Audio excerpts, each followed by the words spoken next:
ஒருவேளை சாப்பாட்டுக்கு இல்லாதவர்கள் அவர்கள் அன்பு உள்ளவன் தேவனை காண முடியும்.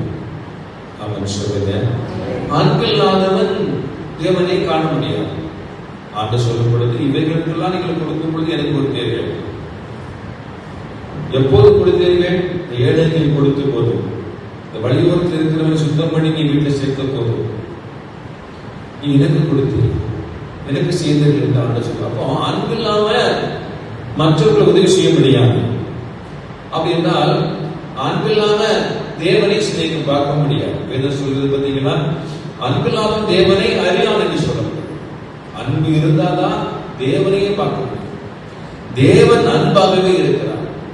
நம்ம அன்பு இல்லாமல் இருந்தாலும் தேவன் நம்ம மேல அன்பாக தான் இருக்கிறார். நம்ம மேல நமக்கு தேவனுக்கு விருப்பம், தேவனை சிநேகிக்க விருப்பம் இல்லாமலும் தேவனை விருப்பம் தான் செய்யறார். பெற்றோர்கள் பிள்ளைகள் பெற்றோரை மதிக்காது இருந்தாலும் பெற்றோர்கள் பிள்ளையை மதிக்கத்தான் செய்யறாங்க, நேசிக்கத்தான் செய்யறாங்க. என்ன தப்பு பண்ணாலும் அவனை சேர்த்து கொள்ளதான் விரும்புறாங்க. உலக பிரகாரமான பெற்றோர்களே தன்னுடைய பிள்ளைகளை விலக்கி விடாதபடி சேர்த்துக் கொள்ள விரும்பும் பொழுது பரம தகப்பன் அன்புள்ள தேவன் நம்மை கைவிடுவாரா?